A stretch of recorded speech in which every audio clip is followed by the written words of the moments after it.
오케이.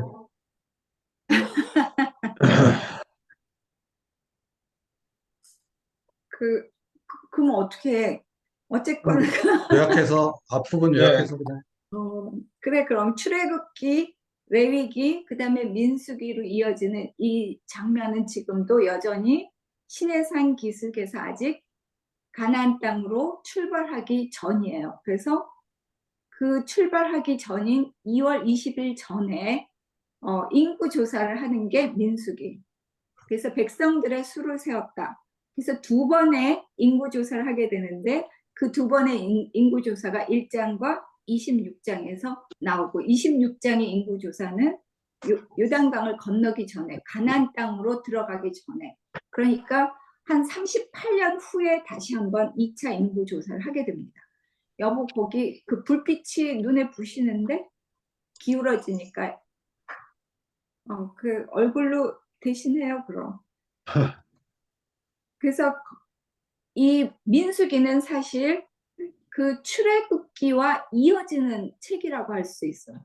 그리고 민수기는 또 신명기랑 이어져서 어떻게 보면 그 출애굽기, 레위기, 민수기, 신명기는 한 권의 책이라고도 할 수 있어. 그러니까 출애굽을 하고 가나안 땅으로, 이집트에서 가나안 땅으로 가는 그 여정을 이어주는 그런 책들이 바로 그 출애굽기, 레위기, 민수기, 신명기라고 할 수 있는데, 그 중에 이 민수기가 시작하는 시점은 시내산 기슭에서 십계명을 받고 율법을 받고 성막을 지으라 해서 성막을 지은 후에, 그 다음에 이제 떠나기 행렬을 갖추기 전에 백성들의 숫자와 그 가문과 지파의 그 숫자를 헤아려 본, 그게 민수기의 시작이에요. 그래서 행렬을 갖추는데 아직 민수기의 내용은 이 개요에서 보면 아직 출애굽을 하긴 했지만 1년 한 2개월 남짓한 1년 1개월 정도의 시간이 흘렀죠. 6월절인 1월 14일, 15일에 이집트를 떠났다면 성막을 봉헌한 게 그 다음에 1월 1일이고 6월절 제사를 지내고 그 다음에 인구 조사를 하고 2월 20일에 거기서 떠나기 이제 출발을 한다라고 생각한다면 아직 1년 1개월 정도의 시간이 흘렀는데 아직도 이스라엘 백성들은 영적으로 성숙하지 못했던 그런 백성들, 그러니까 오합지졸이라고 할 수 있어요.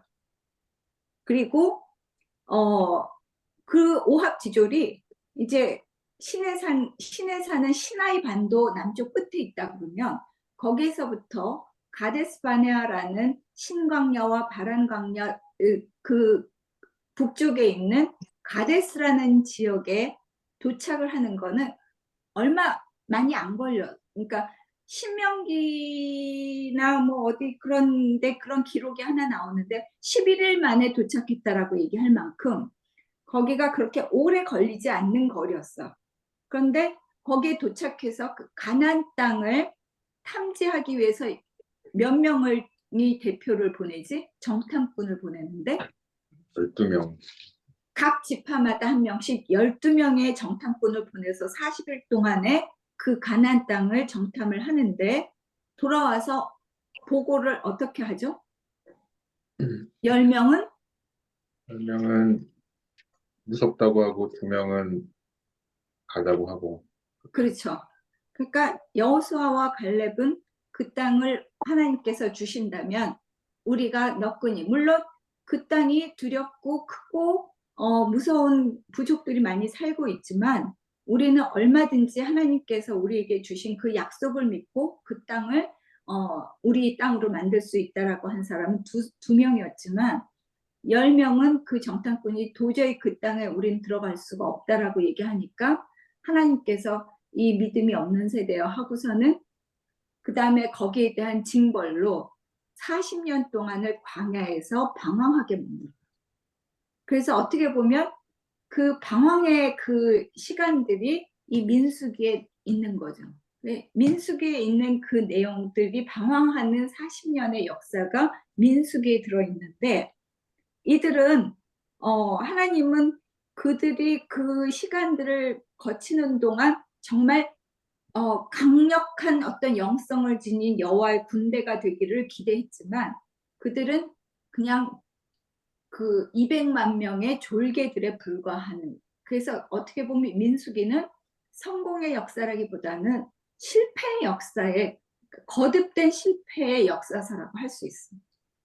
그래서 우리가 여기서 이제 읽으면서 보겠지만 뭐 11장, 12장 같은 데서 보면 백성들이 수없이 원망하는 것과 또 때로는 그 모세의 남매였던 미리암과 아론의 반기와 또 뭐 고라나 다단, 아비람 같은 그 고핫 자손 레위 지파의 반란이나 반역이나 또 모세의 르비딤의 실패나 뭐 다시 한번 그 모압 땅에서 만났던 여인들과의 우상 숭배로 해서 음란과 그 타락으로 인해서 하나님께 죄를 짓는 이런 실패에 거듭된 실패의 역사를 기록하고 있는 책이 민수기라고 할 수 있죠. 그래서 어떻게 보면 하나님께서 이 가나안 땅으로 이끌어가는 이스라엘 백성을 이 40년 동안 훈련시키는, 그러니까 가나안 땅이 목표가 아니라, 가나안 땅에 가기 위한 것이 목표가 아니라 하나님의 백성을 만드는 것이 하나님의 주요 목표였던 거지.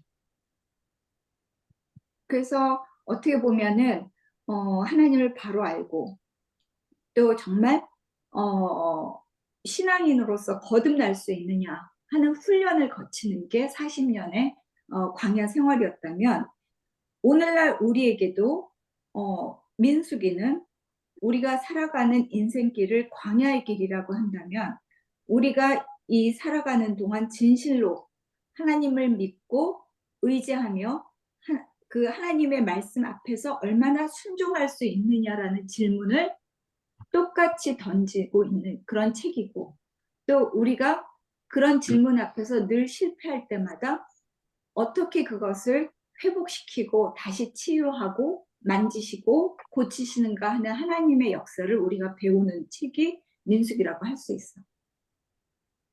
그래서 이 민수기를 들어가기 전에 민수기에 대한 그런 개요를 쭉 설명을 했고, 자, 들어가면서 필요 없는 것들은 빼면서 할 거예요.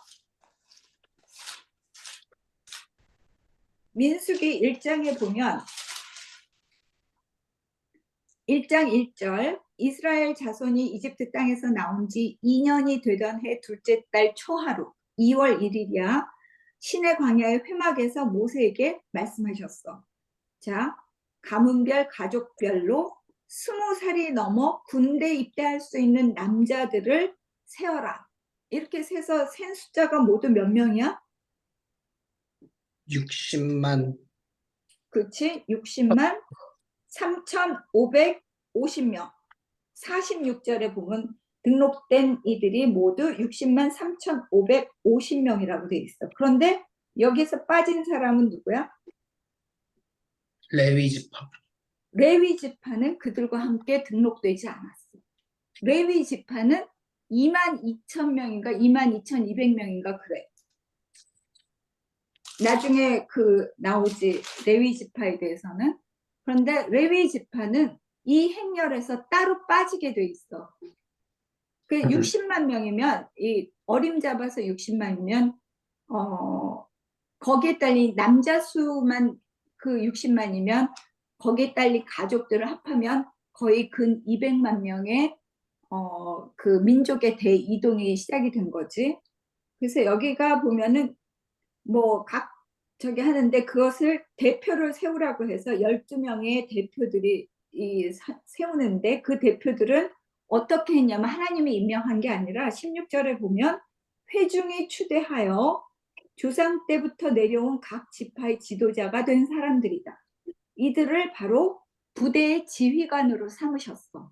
그래서 회중이 추대해서 뽑은 그 지도자들이 각 지파의 리더가 돼서 이 숫자들을 세는데, 그 중에 이제 내가 보내준 그 인구 숫자, 지파별 숫자들을 우리가 눈여겨볼 필요가 있어. 가장 인구가 많은 지파가 어디지? 유다. 그렇지. 유다. 74,600명. 굉장히 그 강성한 그런 지파였어. 근데 나중에도 2차 인구 조사를 해보면 거의 이 총 인구 수는 비슷하게 나와. 조금 줄었든가 나중에 60만 1,730명인가 이렇게 주는데 그 중에서도 늘어난 지파가 있고 인구가 확 감소한 지파가 있어. 감소한 지파는 어느 지파일까? 시몬 시므온 지파가 처음에는 59,300명이었는데 22,200명으로 확 줄어. 그러니까 어떻게 보면 야곱의 우리가 기억하지. 야곱의 그 12 아들들에 대한 하나님 그 야곱의 축복을 빌어줬던 그 축복을 보면 거기에서 야곱이 리더로 세운 지파가 있고 축복을 더하여 준 그 지파가 있고 그 다음에는 거기에 대한 그 사나움과 그 광폭함의 그 일종의 하나의 저주 같은 그런 것을 어느 지파가 어느 지파를 형을 섬기게 될 것이고 이런 예언들이 쭉 나오는데 거기에 엇비슷한 인구 조사가 결과가 나오고 있어. 그래서 이렇게 다 했는데 레위 지파만 등록되지 않았고 명단에 올리지 않으면서 뭐라고 하시냐면 50절에 너는 레위 사람을 시켜 성막을 보살피게 하고 그 안에 있는 모든 것들을 관리하고 성막을 옮기고 돌보며 그 옮길 때마다 그것을 거두고 치고 그것을 관리하는 역할을 맡겨야 한다. 그리고 그 전쟁을 할 때도 레위 지파는 나가지 않는 거야. 레위 지파는 그 성막과 함께 증거궤를 보존하고 보호할 임무를 맡기고 1장의 54절 이스라엘 자손은 주님께서 모세에게 명하신 모든 것을 다 그대로 하였다. 이게 중요해. 번번이 우리가 전에도 그 출애굽기에도 다 이렇게 하였다. 그대로 명하신 모세에게 명하신 그대로 제사장의 의복을 지었다. 성막을 지었다. 증거궤를 만들었다. 이것은 다 명하신 그대로였다. 이런 말이 반복이 되고 있어. 이런 것에 훈련을 하는 거지. 그래서 부대를 편성하고 행군 순서를 갖추는데 자, 부대를 편성해서 진을 칠 때 멈추어 있을 때 진 배열이 있어. 그리고 진 배열에서 행군을 시작할 때 나아갈 때는 또 행렬이 거기에 따라서 이렇게 바뀌어. 그러면 성막이 가운데 있지. 진을 칠 때 동쪽에 보통 성막의 입구가 동서남북 중 어디였지? 입구가 큰 대문이 있는 곳이 동쪽이었어. 그래서 동쪽에 이렇게 해를 바라보는 그 동쪽의 문이 정문인 거지. 그럼 그 정문이 맨 앞이야.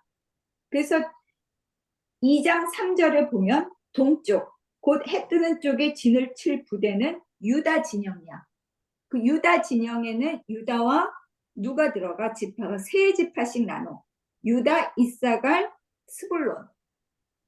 이 동쪽에 진을 치고 그 다음에 두 번째는 이 동남서북 이렇게 돌게 돼 있어. 동남서북 이렇게 돌아가는데 남쪽에는 루벤 지파가 그 리더가 되고 루벤과 시므온과 갓 지파가 진을 쳐. 그 다음에 이쪽 서쪽에는 에브라임, 므낫세, 베냐민 이렇게 아니 이거 어디서 많이 듣던 이름인데 이들의 공통점이 뭐지?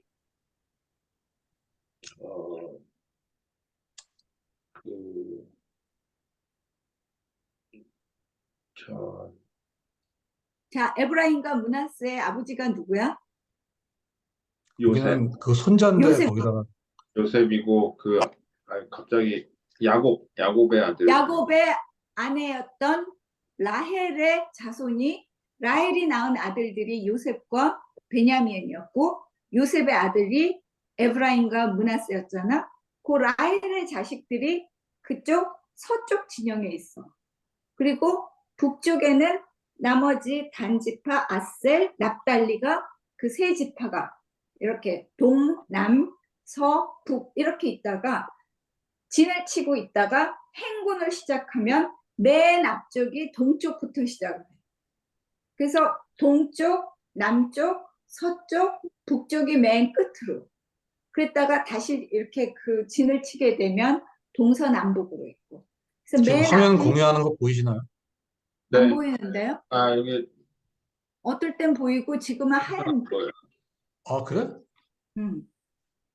이게 전혀 안 보여요? 지금 보이려고. 지금은 조금 보여. 그래서 조금 더 옆으로.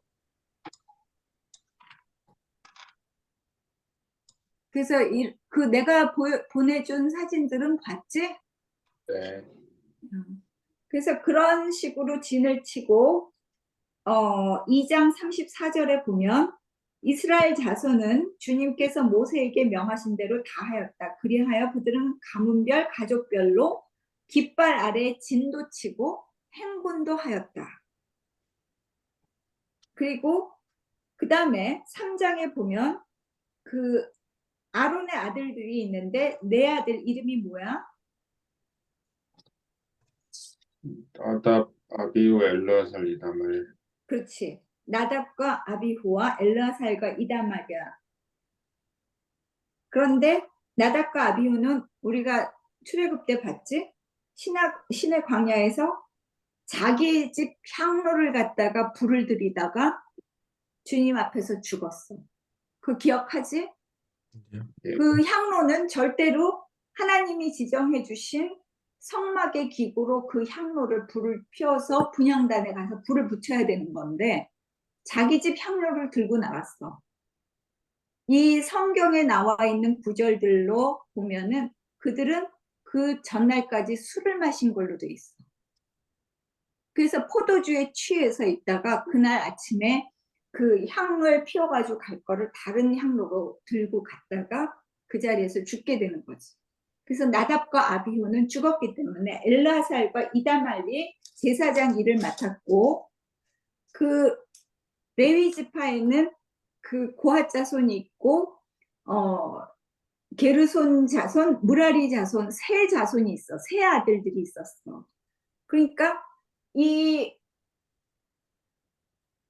고핫 자손 중에 아므람이라는 사람 아래 아론과 모세가 있었고 이 아론과 그 아론의 아들들이 제사장을 맡아. 그러면 다른 레위 지파들은 뭘 해?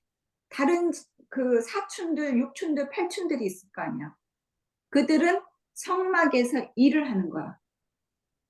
그래서 이런 이들을 뭐 누구를 뭘 맡기고 해라 하는 이야기들이 쭉 나와. 그러면서 12절 나는 이스라엘 자손 가운데서 레위 사람을 택해서 처음 태어나는 모든 마다들 그 마태를 가운데에서 태를 처음 열고 나오는 사람을 대신하게 했다. 레위 사람은 나의 것이라고 얘기를 해. 레위 사람들은 내 몫이야. 마다들 대신 6월절에 살려준 그 마다들 생명 대신 내가 받는, 내가 취할 나의 몫이다라고 얘기를 해. 그런데 읽다 보면 나중에 읽다 보면 레위 사람들에게 주어질 몫은 곧 나다. 이런 대목이 나와. 하나님은 레위 사람들은 나의 것이라고 해서 우리는 레위는 그냥 하나님께 바쳐진 제물인가 하지만 레위 사람들에게 하나님은 너희가 받을 몫은 곧 나다라고 얘기하시는. 그래서 어떻게 보면 오늘날의 레위 지파라고는 따로 없지만은 이렇게 사역을 감당하고 교회에 이 목사님을 만든다든지 전도사님을 한다든지 무슨 이 사역을 맡고 있는 그런 분들한테는 우리가 마치 레위 지파에게 우리의 몫을 떼어놓듯이 헌금을 한다든가 목적 헌금을 한다든가 이런 것들에 대해서 그들과 우리가 우리의 삶을 나눠주고 우리의 이 물질을 나누는 것들을 마치 레위 지파를 섬기듯이 할 그런 생각도 있지. 그 처음 태어난 것은 모두 나의 것이다. 이거는 6월절의 원칙대로 하나님께서 대신 내가 그 값을 받겠다라는 몫으로 레위 사람, 그래서 인구 조사를 하라고 그랬어. 그랬더니 17절 레위 사람들을 인구 조사를 하니까 레위 아들들의 이름은 17절 게르손과 고핫과 무랄이고 18절 게르손의 아들들, 19절 고핫의 아들들. 고핫의 아들들은 가문별로 아므람과 이스할과 헤브론과 우시엘인데 고핫의 아들, 그 아므람의 아들이 아론과 모세와 미리암이야. 그리고 무라리의 아들들은 이렇게 있었다.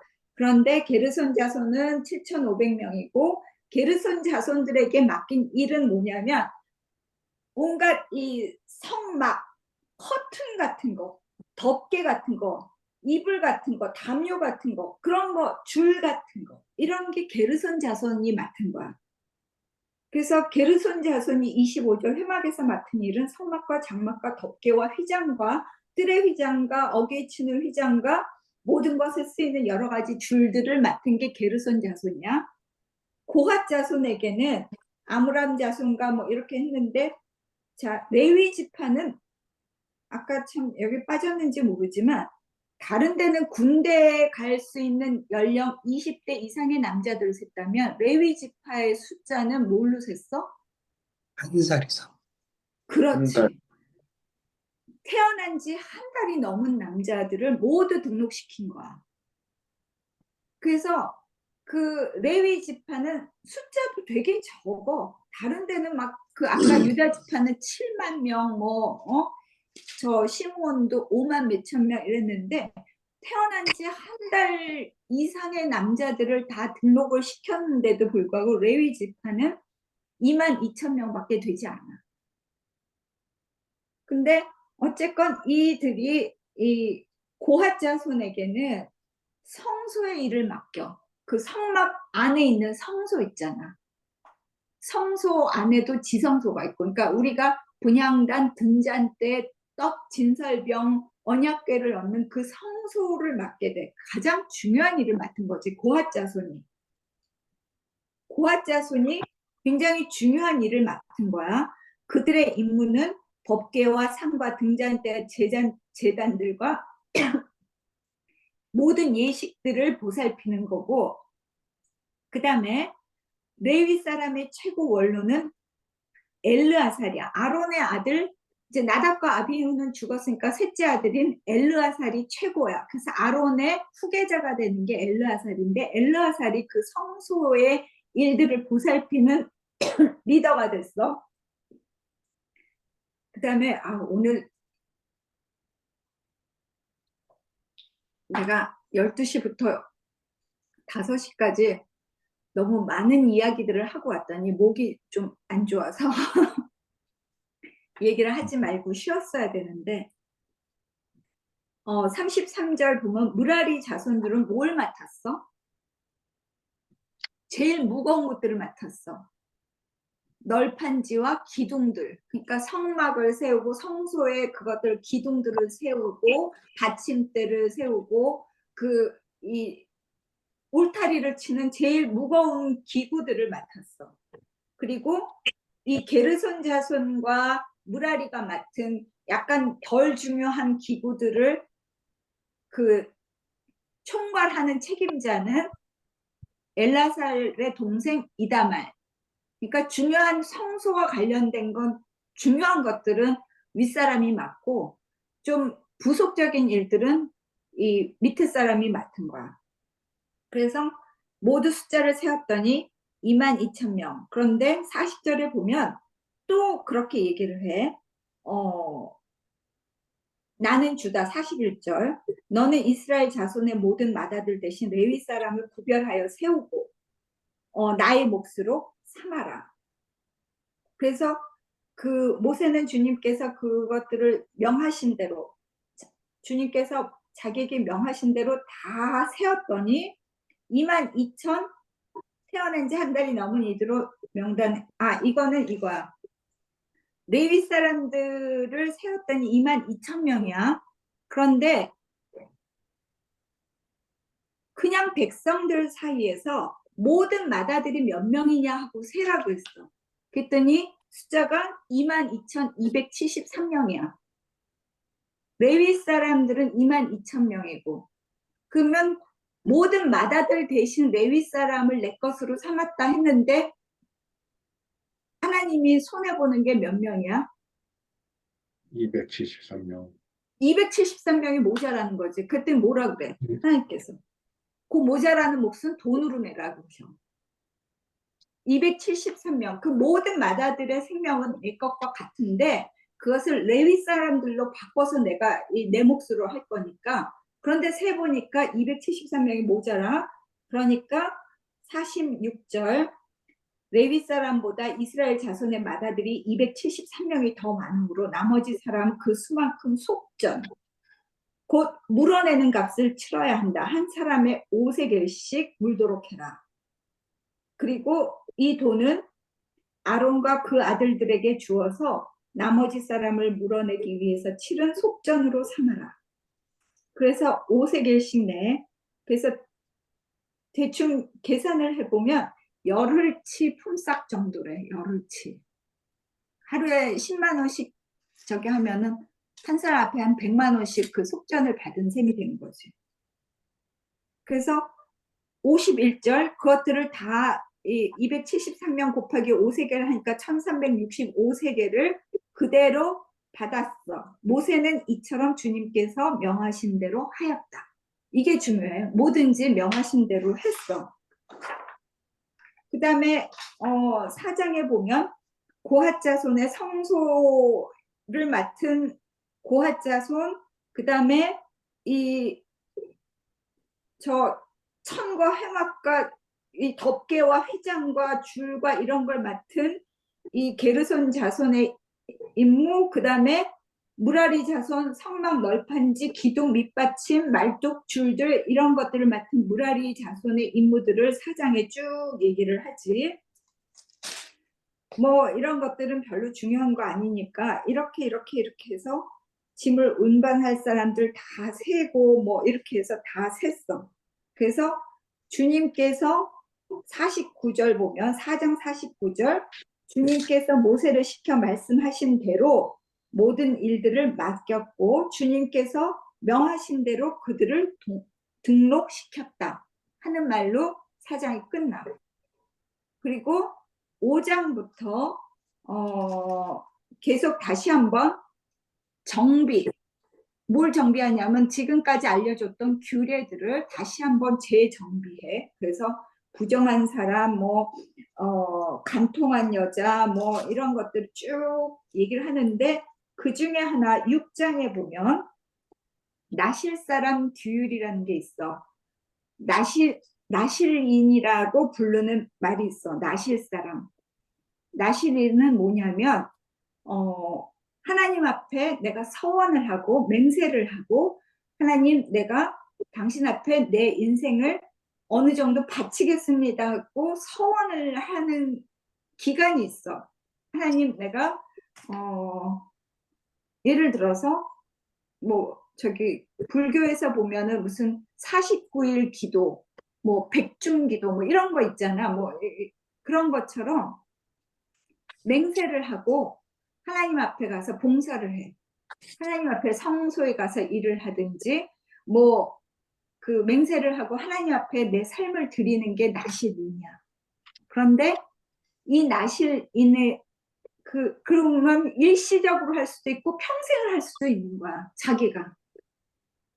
그래서 어떻게 보면은 그 카톨릭에서 수녀들은 나실인과 같은 거지.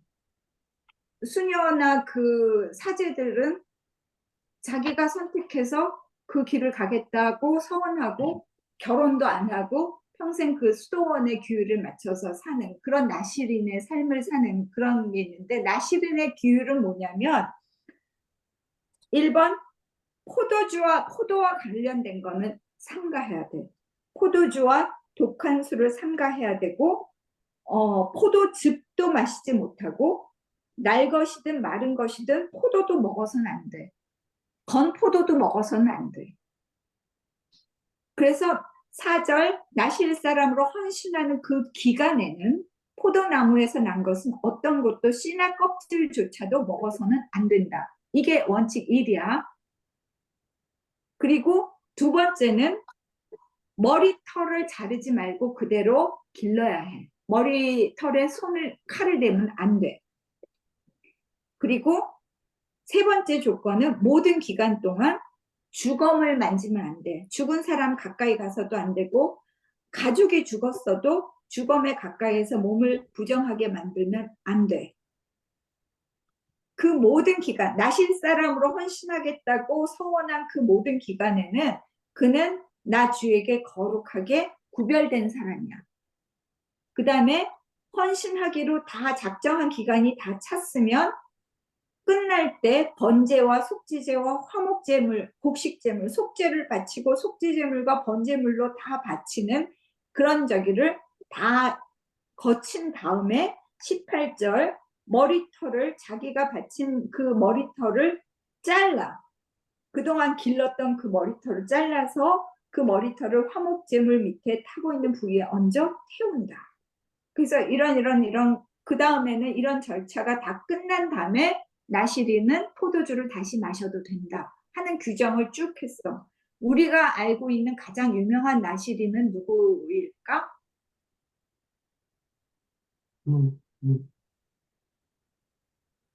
누구일까? 머리를 긴 사람. 평생 머리를 길렀어. 굉장히 영화의 주인공들도 나오는데. 삼손. 삼손은 태어날 때부터 하나님께서 나실인으로 부르셨어. 그래서 그 엄마 이름이 생각이 안 나네. 뭐 민호안가 만호안가 뭐 이런 엄마인데 그 하나님께서 태중에 있는 아이를 내가 나실인으로 삼았으니 너는 포도주를 마셔도 임신한 엄마가 포도주를 마시지 말고 포도와 관련된 거 먹지 말라 하는 그런 얘기가 나와. 그리고 삼손은 어렸을 때 나서부터 죽을 때까지 머리를 자르지 않았는데 나중에 그 비밀을 그 드릴라한테 얘기해 줌으로 인해서 데릴라가 머리를 잘라버리지. 삼손의 머리를 자름으로 인해서 모든 힘을 잃게 되는 거야. 삼손이.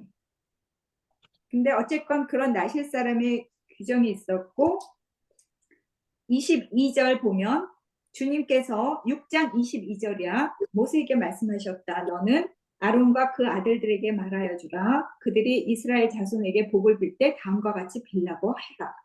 24절 중요해. 주님께서 당신들에게 복을 주시고 당신들을 지켜주시며 주님께서 현진이와 승원이를 밝은 얼굴로 대하시고 현진이와 승원이에게 은혜를 베푸시며 주님께서 현진이와 승원이를 고이 보시어서 현진이와 승원이에게 평화를 주시기를 빕니다. 이렇게 축복하라고 돼 있어. 그래서 우리가 그 예배 마지막에 목사님이 축도하잖아. 응? 이 시간 머리 숙인 이 자리에 머리 숙인 모든 이들에게 하나님의 평화와 뭐 저희가 함께 하시기를 성부와 성자와 성령의 이름으로 이렇게 축복하는 그것이 이렇게 제사장의 축복을 선언하여라. 그러면 그 복을 내가 그들에게 주겠다라고 하시는 약속이야. 그들이 나의 이름으로 이스라엘 자손에게 이렇게 축복하면 내가 친히 그 자손에게 복을 주겠다. 그래서 축도까지 꼭 받고 나와야 되는 거야. 알았지? 네. 그 다음에 이제 그 봉헌을 해. 지도자 성막을 다 세우고 나서 기름을 부고 우리 그때 그 제사장 위임시켰잖아. 응? 제사장 위임시켰는데 그 제사장 위임식을 한 이후에도 인구 조사를 하고 그 각각의 지도자를 세웠잖아. 그 지도자들이 다 인구 조사를 마친 다음에 제물들을 드려. 그런데 그 순서가 이렇게 여기에 보면 3절에 보면 주님 앞에 제물들을 갖고 왔는데 그 지도자들이 덮개가 있는 수레 6대와 황소 12마리였어. 그래서 그 12지파의 지도자들이면 12명인데 각 사람이 황소 한 마리와 두 사람당 수레 하나씩을 갖고 온 거지. 그것을 바친 거지. 그랬더니 그걸 뭐에다 썼을까? 모세는 그것을 받아다가 레위 사람들에게 주었어. 게르손 자손에게는 수레 2대와 황소 4마리를 줘서 게르손 자손들이 뭘 이동할 때 뭘 가져가지? 천, 덮개, 휘장, 줄 이런 거야. 그래서 수레 2개를 줬어. 황소 4마리를 끌게 하고 무라리 자손은 4대와 소 8마리를 줬어. 왜?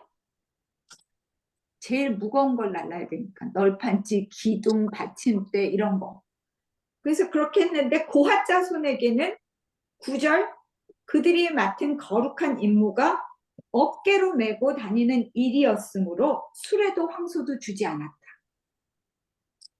자, 그들이 맡은 일은 성소와 관련된 모든 기구와 그 언약궤와 그 기구들을 옮기는데 그것들은 어깨로 메라고 돼 있어. 그런데 나중에 우리가 저기 열왕기나 뭐 이 사무엘 하나 뭐 이런 데 보면 다윗 왕이 이 블레셋에서 저기 있던 그 빼앗겼던 언약궤를 갖고 오는데 그것들을 이렇게 그 황소가 끄는 그 수레에다 얹어서 언약궤를 보내. 그랬다가 그 언약궤를 보고 갔다가 그게 멈춰서고 사람들이 죽고 나는 그런 일들이 벌어져. 그거는 수레를 이런 것들을 잊어버리고 그냥 수레로 끌고 가는 거를 당연시 여겼어. 나중에 다시 한번 오벳에돔의 집인가 거기다 놔뒀다가 나중에 그 언약궤를 가지고 올 때 다윗 왕은 어깨로 메고 오는 다시 한번 어깨로 그 수레를 가지고 오는 것이 아니라 어깨를 메고 오는 그것들을 그대로 하게 되지.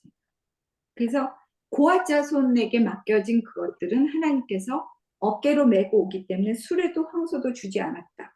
뭐 이런 게 그래서 이렇게 해서 쭉 84절까지 그 바친 재물 목록이 쭉 나와. 쭉 나오니까 보니까 그 뭐 은쟁반 12개, 은대접 12개, 은 2,400세겔, 금잔 120세겔, 숫송아지 36마리, 순양 12마리, 화목제로 드린 게 204마리 이 모든 것이 공헌 제물이었어. 그래서 그 많은 것들을 하나님 앞에 드리고 제사 드리고 화목 제물로 나누어 먹고 두 번째에 그 6월절 행사를 해. 6월절이 1월 14일이잖아. 그러면 1월 1일에 성막을 봉헌하고 1월 2일부터 7일간 그 제사장 위임식을 했고 그 다음에 1월 14일 날 6월절을 지냈어. 6월절 그 제사를 지냈단 말이야. 그러니까 그 사이에 인구조사도 하고 얼마나 바빴겠어. 그거 화목제를 막 축제같이 벌린 거지. 그 수많은 그 제물들을 바쳐서. 두 번째 6월 제사를 지낸 다음에 9장 15절 성막을 세우던 날 구름이 성막 곧 증거궤가 보관된 성막을 덮었다. 저녁에는 성막 위에 구름이 불처럼 보였으며 아침까지 그렇게 계속되었다. 그것은 늘 그러했다. 구름이 성막 위로 거쳐 올라가면 그것을 보고 난 다음에 길을 떠났고 구름이 다시 내려와 머물면 그 자리에 진을 쳤다. 18절이 중요하지. 이스라엘 자손은 이렇게 주님의 지시에 따라 길을 떠났고 또한 주님의 지시에 따라 멈춰서 진을 쳤다. 그 머물러 있는 동안 구름이 떠오르기 전까지는 몇 날 며칠이고 떠나지 않았고 때로는 그게 저녁부터 아침까지만 머물고 다시 출발하라고 그러면 하루 사이에 다시 그걸 다 이 텐트고 뭐고 이런 거 다 저기 하고 성막도 다시 막 줄 풀르고 막 해갖고 다시 이곳 떠나는 거야. 그리고 거기에 21절 보면 낮이든 밤이든 구름만 거쳐 올라가면 그들은 길을 떠났다. 때로는 이틀이나 한 달이나 또는 몇 달씩 계속해서 머물러 있으면 진을 친 채 떠나지 않았다. 구름이 거쳐 올라가야만 길을 떠났다. 23절 중요해요. 이렇게 그들은 주님의 지시에 따라 진을 쳤고 주님의 지시에 따라 길을 떠났다. 모세를 시켜 분부하신 그대로 주님의 명령을 지켰다. 자, 이것이 계속 반복되고 있지. 주님의 명령에 순종하는 훈련을 하고 있는 거야. 아주 사소한 것부터. 어린아이가 숟가락을 잡고 젓가락질을 배울 때 수없이 실패하지만 엄마가 일러주는 대로 둘째 손가락, 셋째 손가락을 젓가락을 끼우고 그대로 시키는 그대로 훈련하다가 젓가락질을 배우게 되는 것처럼 이스라엘 민족은 지금 그 훈련을 하고 있다는 거야. 그래서 10장에 보면은 은나팔 2개를 만들어서 나팔을 부는 신호를 만들어 그래서 2개를 한꺼번에 길게 분다든지 하나만 길게 분다든지 짧게 분다든지 두 번째로 분다든지 짧게 급히 분다든지 그럴 때 보면은 좋은 일이 있을 때 경축일일 때 또 온 백성들의 성회를 소집할 때 또는 전쟁이 일어났을 때 이럴 때 나팔을 불라고 돼 있어. 그러면 너희 주 하나님이 너희를 기억할 것이고 전쟁이 일어나면 원수들에게서 너희를 구해줄 것이고 너희들을 지킬 것이다 라는 약속을 그 나팔을 통해서 하나님께서 하셔. 그래서 11절 10장 11절 제2년 둘째 달 20일에 2월 20일에 성막에서 구름이 걷히자 이스라엘 자손은 지금까지 머물러 있던 시내 광야를 떠나서 구름이 바란 광야에 머물 때까지 여기저기를 거쳐서 행군을 계속하였다. 자, 그 바란 광야는 좀 북쪽으로 올라가는 거야. 시내산에서 북쪽으로 올라가는 데가 바란 광야야. 그렇게 해서 명령을 따라 한 첫 번째 행군이었다. 그래서 그 순서는 보면 맨 앞에 유다 자손과 이사갈 스불론이 섰고 그 뒤에 성막을 맡은 게르손과 무라리 자손이 성막을 걷어가지고 출발했어. 그리고 그 다음에 이쪽 남쪽에 있던 루벤, 시므온, 갓 자손이 그 세 번째 행렬을 이었고 그 다음에 고핫 자손들이 성막에 있는 성소 기구들을 메고 출발하였다. 게르손 자손과 무라리 자손이 앞서 있는 것은 중요한 것들이 왜 앞에 있는데 왜 이건 중요한 걸 뒤에 세웠을까 하면은 먼저 도착한 이들이 그 성막을 울타리를 치고 덮개와 휘장을 기둥을 세우고 한 다음에 고핫 자손이 메고 간 증거계와 언약계와 분향단들이 들어갈 수 있기 때문에 그 순서가 그렇게 돼 있는 거야. 그 다음에 이쪽 서쪽에 있는 에브라임, 므낫세, 베냐민, 맨 마지막에 북쪽에 있는 단과 아셀과 납달리가 이렇게 가게 돼 있어. 이렇게 해서 행군이 시작했어. 그런데 이렇게 가다가 11장 제일 첫 번째 다베라라는 곳에서 또 역시 주님께서 들으시는데도 불구하고 백성들이 심하게 불평을 했어. 크게 듣고 진노해서 불을 놓아 진 언저리를 살라버리셨다. 백성이 모세에게 부르짖자 모세가 기도드려서 불이 꺼졌다. 그래서 그 사람들은 그곳 이름을 다베라라고 불렀다. 다베라의 뜻은 불사름이라는 뜻이야. 그러니까 여기 행운시 배치도가 있네. 그래서 보면은 맨 앞에 법궤라고 돼 있는데 과연 법궤를 들고 갔을까? 어깨에 메고 가. 이거는 여기저기하고는 다른데 유다, 이사갈, 스불론, 성막, 루벤, 시므온, 갓, 성물, 고 에브라임, 므낫세, 베냐민, 단, 아셀, 납달리 이런 순서로 배치가 돼 있지.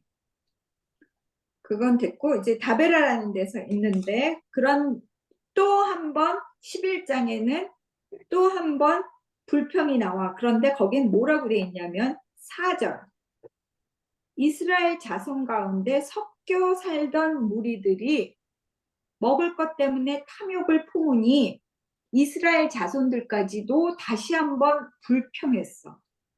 그래서 이 섞여 살던 물이라는 것이 뭐냐면 하나님께서 계속 여기 이스라엘 민족만 있다고 그랬나? 우리가 출애굽할 때 기억할지 모르겠지만 출애굽할 때 그들 사이에서 따라 나온 이방인들도 여럿 있었다라는 것을 기억해야 돼.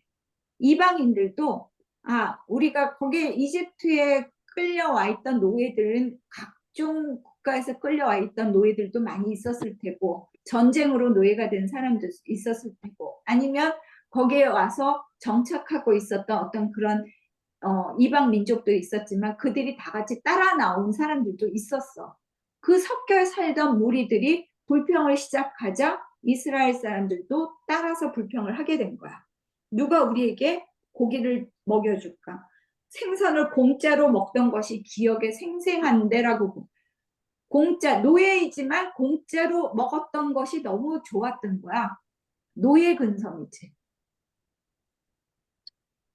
그 밖에도 이것저것 미식을 먹던 게 눈에 선한데 우리 눈에 보이는 것이라고는 만나밖에 없으니 입맛이 떨어졌다 라고 불평을 하는 거야. 그러니까 이 모세가 10절에 보면 백성이 각 가족별로 자기 장막 어귀에서 우는 소리를 들었다. 불평을 하다 못해 한탄과 탄식을 했던 거지. 그러니까 모세가 걱정이 태산 같아서 막 하나님 앞에 가서 뭐라고 얘기하냐면 어찌하여 11절 어찌하여 주님께서는 주님의 종을 이렇게 괴롭게 하십니까? 어째서 이 모든 백성을 저에게 짐지우십니까? 이 백성들을 내가 백이라도 했습니까? 내가 그들을 낳기라도 했습니까? 어째서 저더러 그들을 젖먹이 품듯이 그들을 품고 가라고 하십니까? 하는 하나님께 원망을 하지. 모세도 이제 하다 지친 거야. 아니, 하나님께서 그런 기적을 보여주시고 또 그런 언약을 주셨고 또 이런 만나와 메추라기로 먹이셨던 그 경험이 있는데 지금도 여전히 아무것도 하지 않아도 우리가 만나를 먹으면서 이 광야 길을 걸어갈 수 있는데 사람들은 그 생활에 대해서 불평하며 이집트 노예로 다시 돌아가고 싶어하는 그 얘기를 거듭하고 있는 거야. 저 혼자서는 도저히 이 모든 백성을 짊어질 수가 없습니다. 저에게는 너무 무겁습니다. 그래서 15절에 보면 정말 이렇게 하셔야겠다면 차라리 저를 죽이셔서 제가 이 곤경을 당하지 않게 해주십시오. 라고 모세가 주님 앞에 나아가 한탄을 하지. 그러니까 주님께서 모세에게 얘기를 해서 이스라엘 장로 가운데 지도자들을 70명을 불러오느라 그리고 그들과 함께 서라. 그러면 내가 거기에 내려가서 너와 말하면서 너에게 내려준 영을 그들에게도 나누어 주어서 백성 돌보는 짐을 그들이 너와 함께 지게 하겠다. 그러면 너 혼자서 애쓰지 않아도 될 것이다.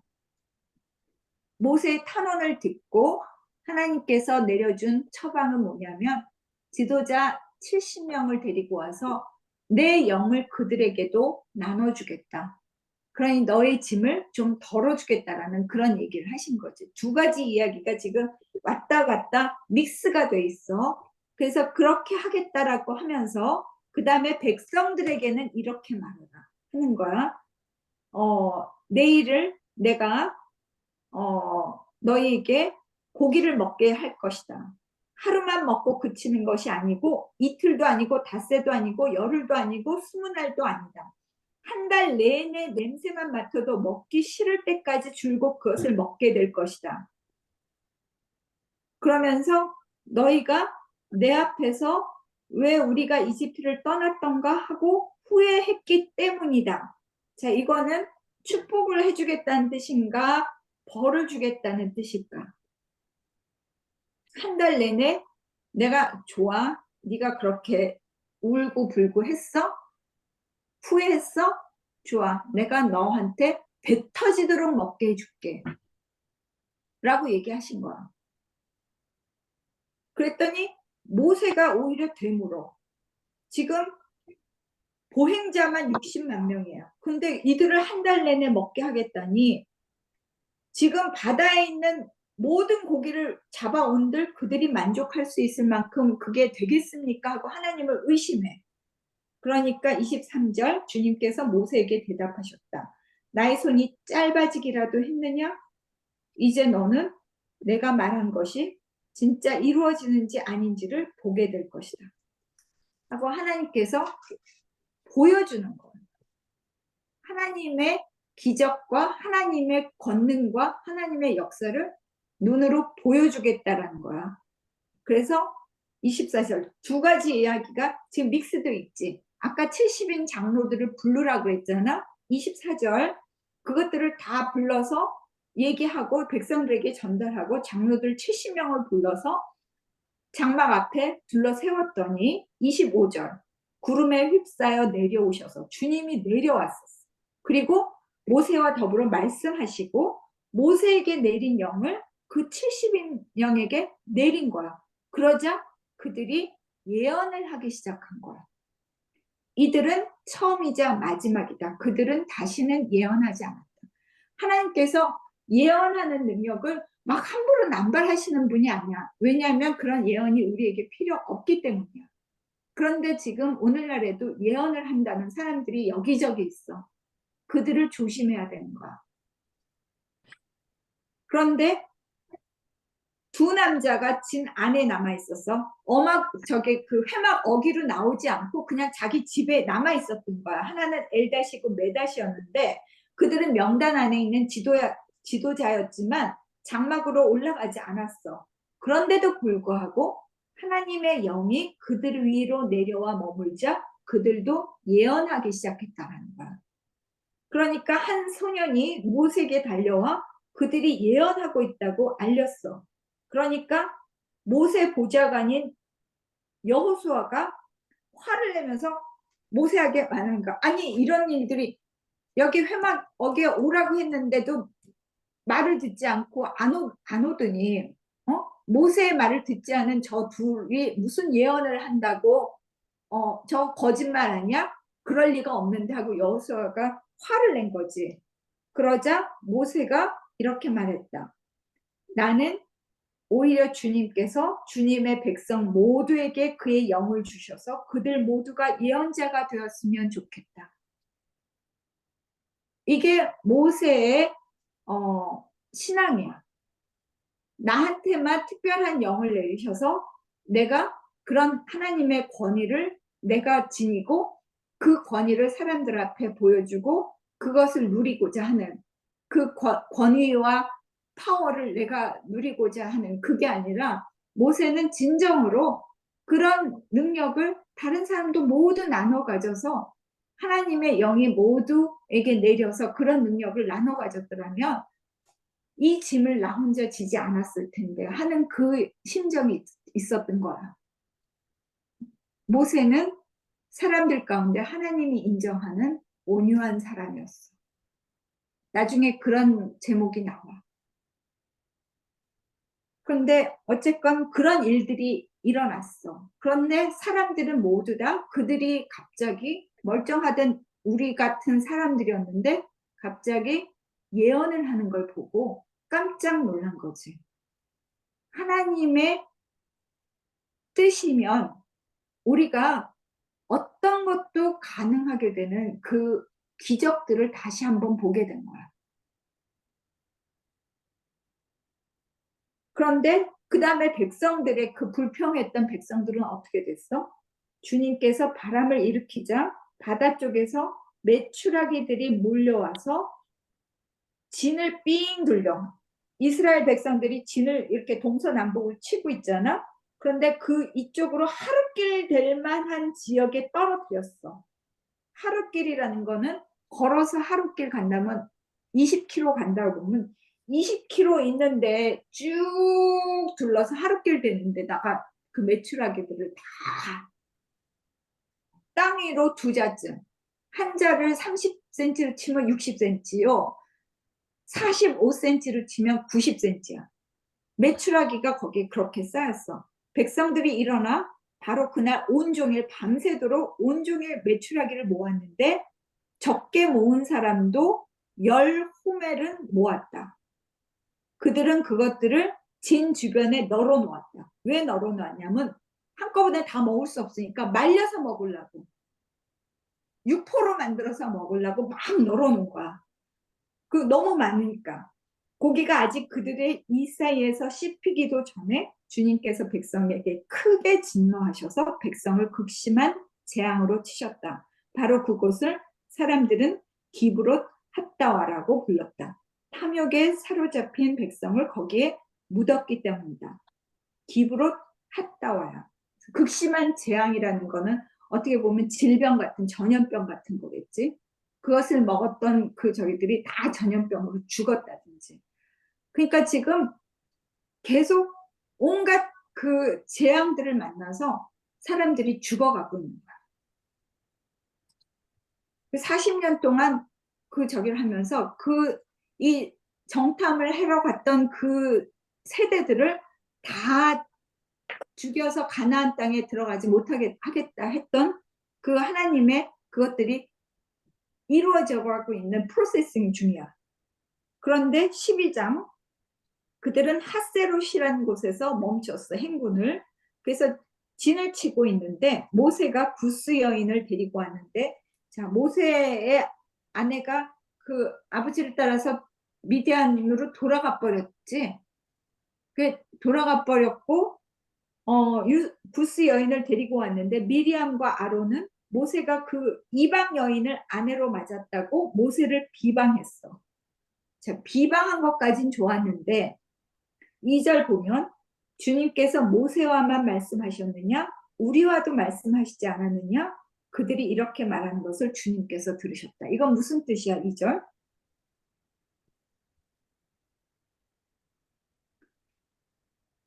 모세만 특별한 사람이냐?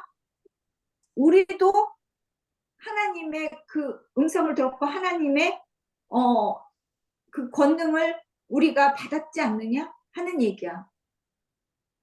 모세가 지도자로서 흠이 있다라고 비방을 한 거지. 이방 여인을 삼았고 그리고 우리는 모세를 대체할 만한 그런 위치에 있는 사람들이라는 생각을 한 거야. 그런데 3절 모세로 말하자면 땅 위에 사는 모든 사람들 가운데 가장 겸손한 사람이다. 이게 하나님께서 인정하시는 모세의 성품이었어. 주님께서는 모세와 아론과 미리암을 당장 불렀어. 회막으로 나왔어. 그러니까 아론과 미리암을 불러서 그 두 사람이 나서자 6절 너희는 내 말을 들어라.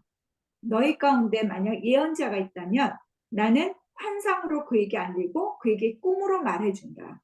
그러나 나의 종 모세는 다르다. 그는 나의 온 집을 충성스럽게 맡고 있다.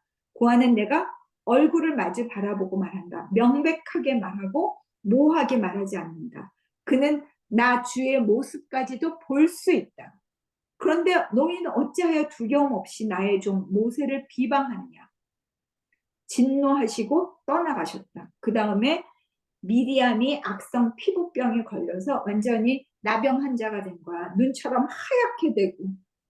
그래서 결국은 모세가 주님께 부르짖어서 하나님 비옵니다. 제발 미리암을 고쳐주십시오. 저렇게 썩은 채 죽어나온 사람처럼 버려두지 마십시오 하고 간절히 기도한 끝에 미리암은 이래 동안은 부끄러움을 당해야 하지 않겠느냐? 그를 7일 동안 진 밖에 가두었다가 그 뒤에 돌아오게 해라. 그래서 그 하나님께서 미리암의 그 벌을 거두시고 이래 동안 진 밖에 있다가 돌아와 다시 행군을 시작하게 된 거야. 이런 사건이 있었어. 그런 다음에 이제 13장 사람들을 보내서 그 바란 광야에 진을 쳤다고 12장 마지막에 거기 있잖아. 바란 광야에 가데스라는 곳에서 진을 쳤어. 그래서 정탐꾼을 하나씩 보내라 그랬지. 그 12지파 중에 우두머리인데 6절 유다 지파에는 여분네 아들 갈렙이었고 8절 에브라임 지파에서는 눈의 아들 호세아요. 호세아가 여호수아와 같은 이름이야. 호세아, 여호수아. 그 여호수아였어. 그리고 뭐 이런 사람들이 다 나왔는데 16절 보면 모세는 눈의 아들 호세아를 여호수아라고 불렀다. 그 밑에 창조에 보면 호세아와 여호수아는 같은 이름의 두 형태로서 주님께서 구원하시다라는 뜻인데 그리스어 이름 예수 여기에서 그리스어 헬라어로 얘기를 하면 예수가 된다는 거야. 그래서 비슷비슷한 이름들이지. 그리고 가서 가나안 땅을 탐지하라고 보내면서 모세가 일러 어떤 것들을 보라고 해? 네게브 지방에도 올라가 보고 산간 지방에도 올라가 보고 거기에 땅에 사는 백성이 강한지 약한지 적은지 많은지 숫자가 적은지 많은지 땅은 어떤지 장막인지 요새화된 성읍인지 토지는 기름진지 메마른지 나무가 있는지 없는지 또 땅의 과일도 갖고 와라. 그래서 그 탐지를 하게 아주 자세하게 탐지를 하라고 그랬어. 그래서 뭐 신광야에서부터 하맛 어기 저 북쪽 끝까지 이르기까지 땅을 탐지했어. 그리고 헤브론에 이르렀는데 거기에는 22절 아낙 자손인 아히만 부족과 세세 부족과 달메 부족이 있어. 이 헤브론은 이집트의 수암보다 7배 먼저 세운 곳으로 아주 오래된 성읍이라는 얘기지. 헤브론이라는 것은 오래된 성읍인데 거기에 아낙 자손이 있어. 아낙 자손이라는 거는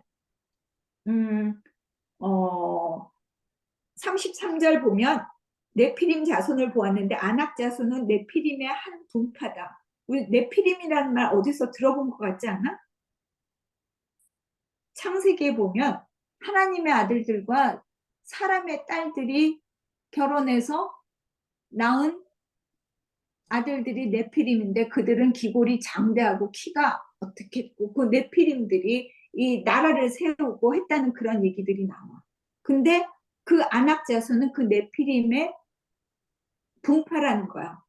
그러니까 그들은 우리가 보기에도 메뚜기 같은데 그들 눈에는 어떻게 보이겠냐. 그러니까 골리앗 다윗과 싸운 골리앗도 그런 거인이었어.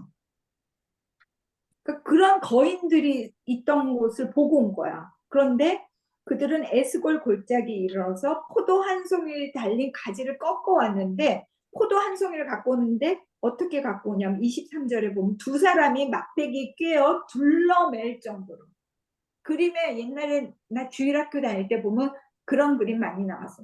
포도가 거의 이렇게 사과만한 포도가 주렁주렁 달린 한 송이를 두 사람이 어깨에 메어야만 겨우 가져올 수 있는 그런 것들을 갖고 왔다는 거야.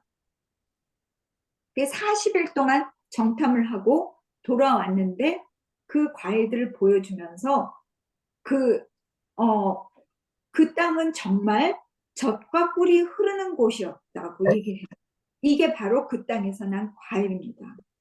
그런데 29절부터 28절 보면 그 땅에 살고 있는 백성은 강하고 성읍은 견고하고 매우 큽니다. 우리는 거기서 아낙 자손을 보았습니다.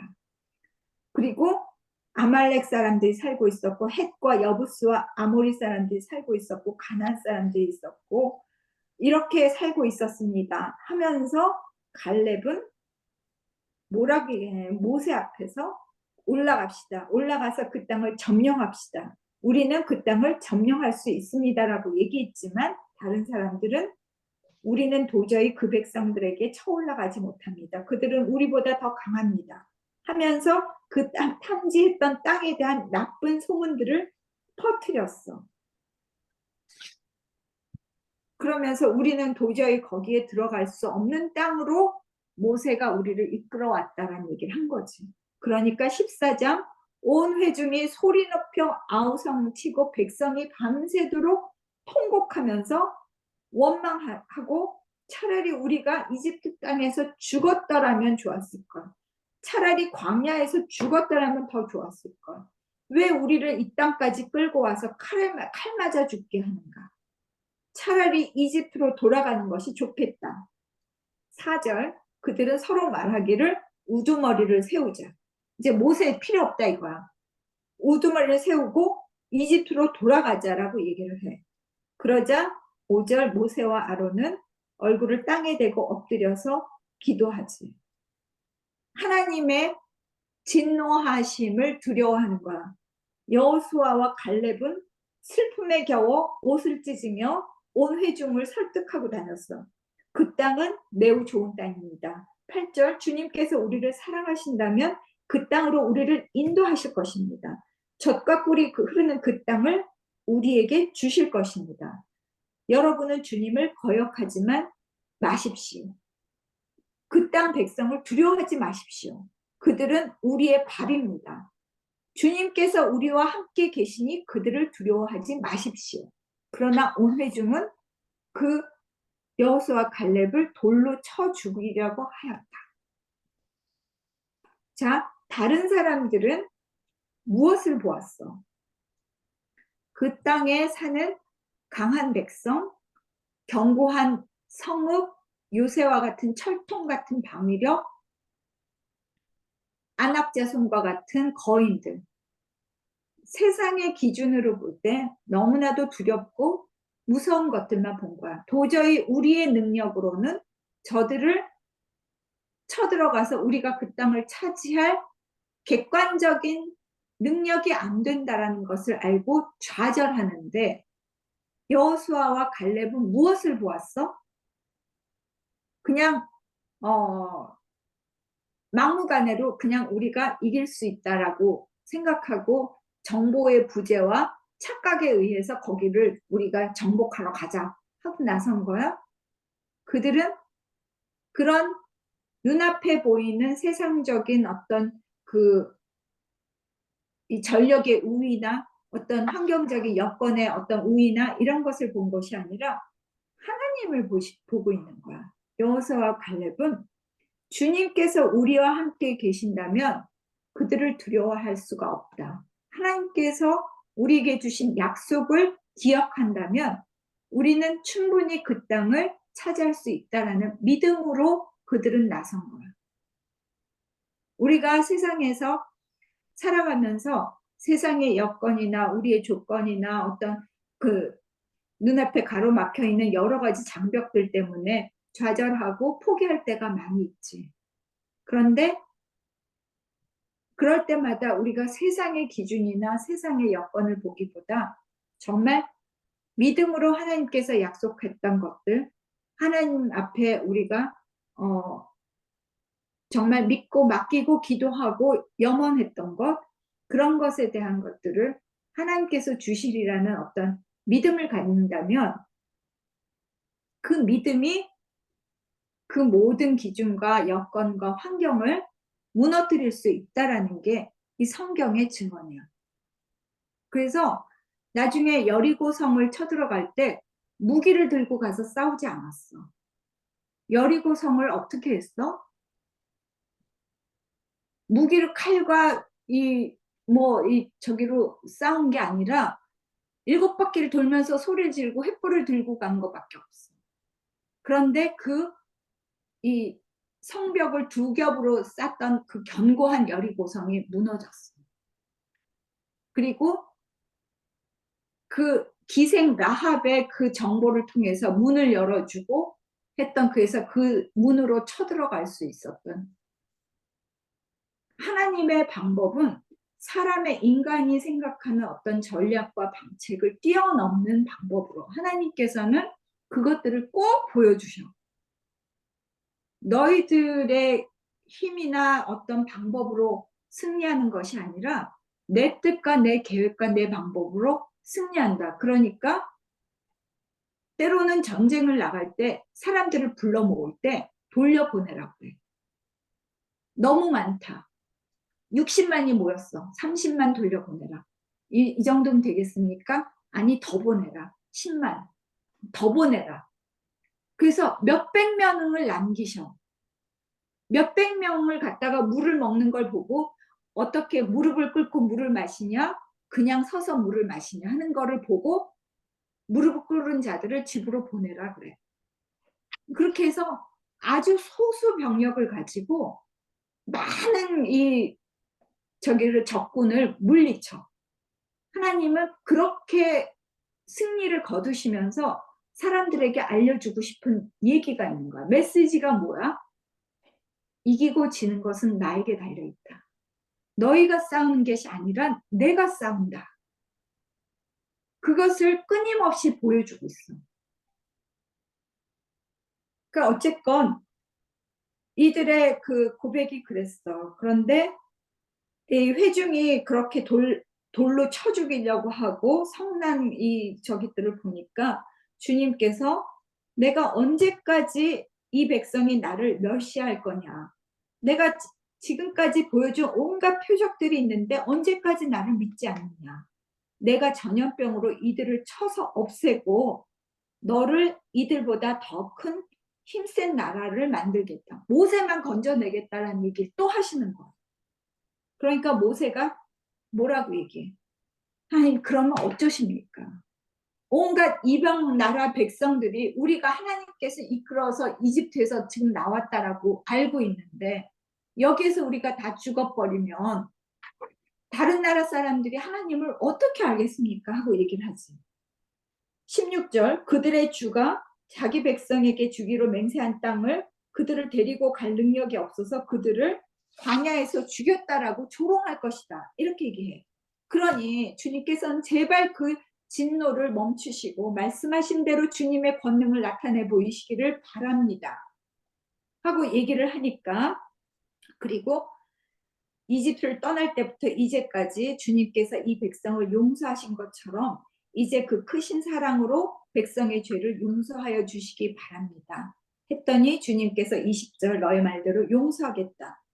그러나 22절 나의 영광을 보고도 내가 이집트와 광야에서 보여준 이적을 보고도 10번이나 거듭 나를 시험하고 내 말에 순종하지 않은 이 사람들은 어느 누구도 그 땅을 못 볼 것이다. 나를 멸시한 사람은 어느 누구도 그 땅을 못 볼 것이다. 그러나 갈렙과 여호수아는 또 내가 그가 다녀온 그 땅으로 그를 데리고 가겠고 그의 자손은 그 땅을 유산으로 받을 것이다. 그러면서 25절 뭐라고 얘기하냐면 자 아말렉 사람과 가나안 사람들이 골짜기에 살고 있으니 이제 길을 돌아가라 하고 얘기를 해. 홍해 길로 가는 길로 해서 광야 쪽으로 다시 나아가라. 진군을 하라고 하지 않고 다시 홍해가 있는 그 밑으로 광야 쪽으로 나아가라고 얘기를 해. 그러면서 백성들에게 얘기를 하면서 내가 이스라엘 자손의 원망을 내가 들었는데 이제 너희 가운데 20살이 넘은 사람으로 인구 조사를 받았던 모든 사람들 나를 원망했던 그 사람들은 이 광야에서 시체가 되어 뒹굴게 될 것이다. 30절 나는 너에게 맹세한다. 너희는 그 땅으로 들어가지 못한다. 다만 갈렙과 여호수만이 들어갈 것이다. 다만 너희가 이방인 그 가나안 민족에게 사로잡혀 갈 것이라 걱정했던 어린 것들은 내가 이끌고 그 땅으로 들어갈 것이지만 그리고 그 땅이 그들의 고향이 될 것이나 너희는 이 광야에서 시체가 되어 뒹굴 것이다. 너희 자식들은 40년 동안 광야에서 양을 치다가 너희 시체가 썩어 없어질 때까지 그 너희가 저지른 죄를 대신 짊어질 것이다. 40일 동안 탐지했으니 그날 숫자대로 하루를 1년으로 쳐서 너희는 40년 동안 너희의 죄의 짐을 져야 한다. 그제서야 너희는 내가 너희를 싫어하면 너희가 어떻게 되는지를 알게 될 것이다. 하나님께서 뭐라고 얘기를 해? 그 죄의 값을 너희가 짊어져야 되는데 그때 너희가 알아야 할 건 뭐냐면 너희가 나와 거리가 떨어지고 나를 멀리하고 나의 말에 나의 명령에 순종하지 않고 나와 맺은 언약을 너희가 저버린다면 너희가 어떻게 되는지를 알려주겠다는 거야. 그래서 이 지도에서 보면 그 바란 광야에 있는 가장 중심에 있는 가데스 바네아에서 정탐꾼을 보러 갔던 그 전표들은 점점점점 했던 것은 네게부와 헤브론과 여리고를 지나서 저 하맛 어기라는 북쪽 끝까지 갔다가 내려온 거야. 그러면 그 길을 따라서 이렇게 올라가면 가나안 땅이, 여기가 다 가나안 땅이야. 요단강 옆에 이 길이 다 가나안 땅인데 하나님께서는 길을 돌이키라고 하지.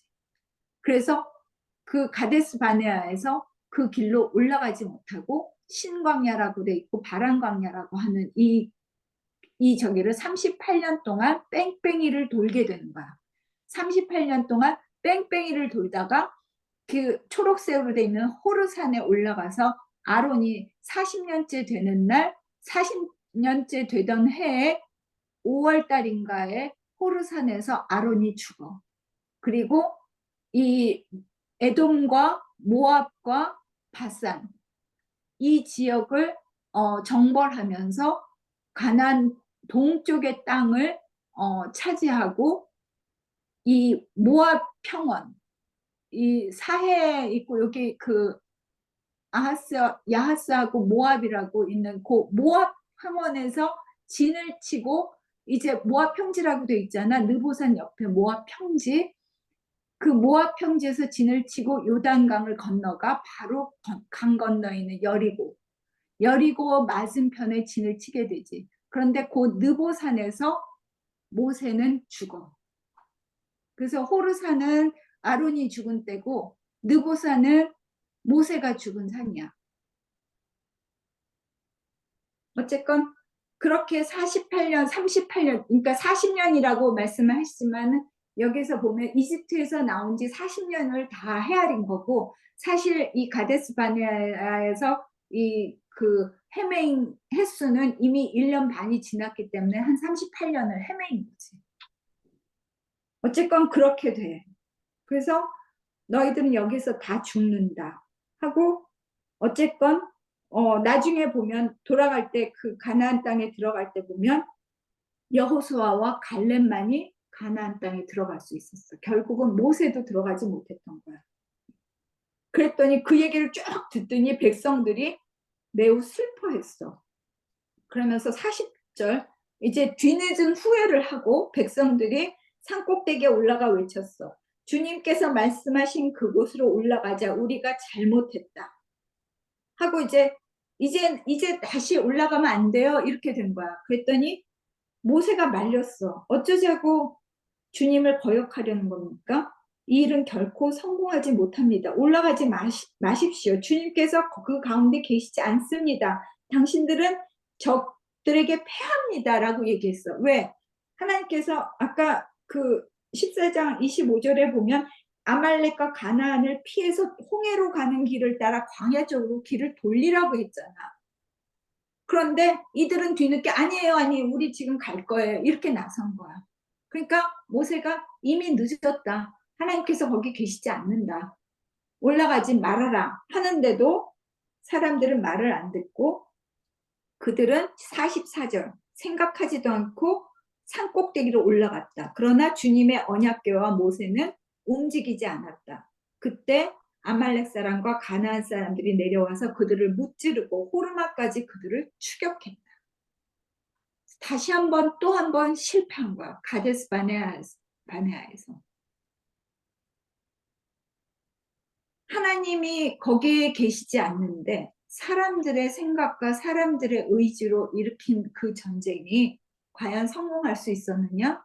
절대 그렇지 않았다라는 또 한 번의 실패를 한 거지. 자, 15장부터는 다시 한번 제사에 관련된 거, 안식일에 뭘 하는 거, 이런 얘기들이 나와. 그런데 그것들은 15장에서는 또 빼고 16장, 중요한 게 나오지.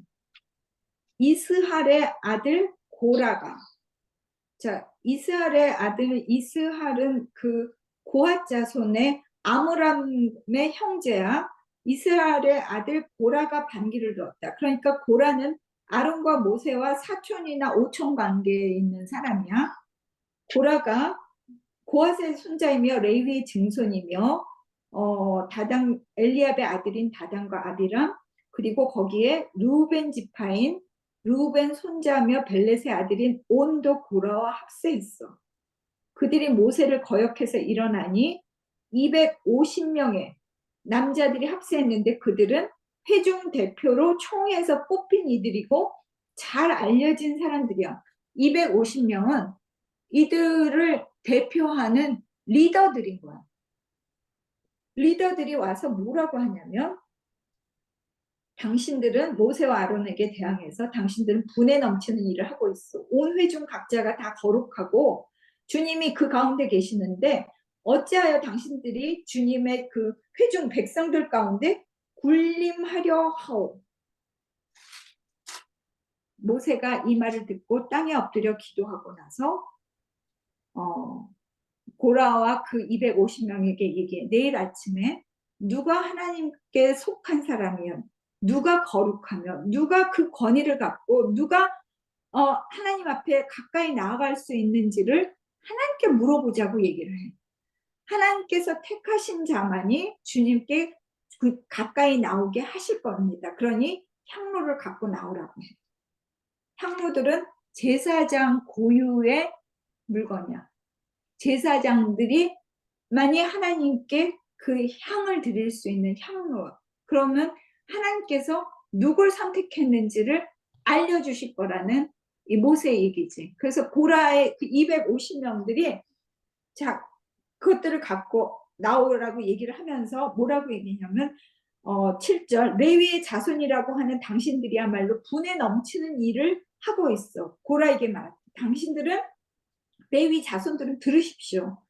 하나님이 당신들을 백성들 가운데 구별하셔서 하나님의 몫으로 만드셨고 가까이 나오게 해서 성막일을 맡기지 않았느냐. 그런데 그것이 당신들에게 부족하단 말이요. 자, 제사장들이나 레위 지파한테 특별한 권위를 인정해 주신 거야. 그런데도 그것으로 부족해서 이제 당신들은 제사장직까지 요구하고 있어. 아론은 제사장으로 삼았어. 하나님께서 삼으신. 그런데 그것이야말로 주님을 거역하는 일이요.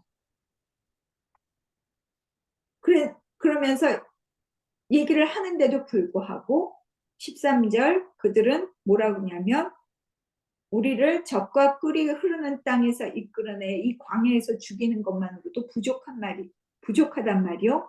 이제 당신은 우리의 군주처럼 군림하기까지 할 셈이요. 더욱이 당신은 우리를 젖과 꿀이 흐르는 땅으로 인도하지도 못했어. 이미 실패했다라는 얘기야. 우리는 당신을 따라가지 못하겠다라고 그 레위 자손들이 얘기한 거야. 고핫 자손들이. 이미 이 사람들은 지금 이스라엘 백성들이 그 홍해길로 돌아가라, 광야로 나아가라고 하고 이 회군을 할 때부터 반란의 조짐이 있었던 거야. 이게 진짜 하나님 뜻인가? 아니 언제는 가나안 땅을 주시겠다고 하더니 돌아가라는 얘기야?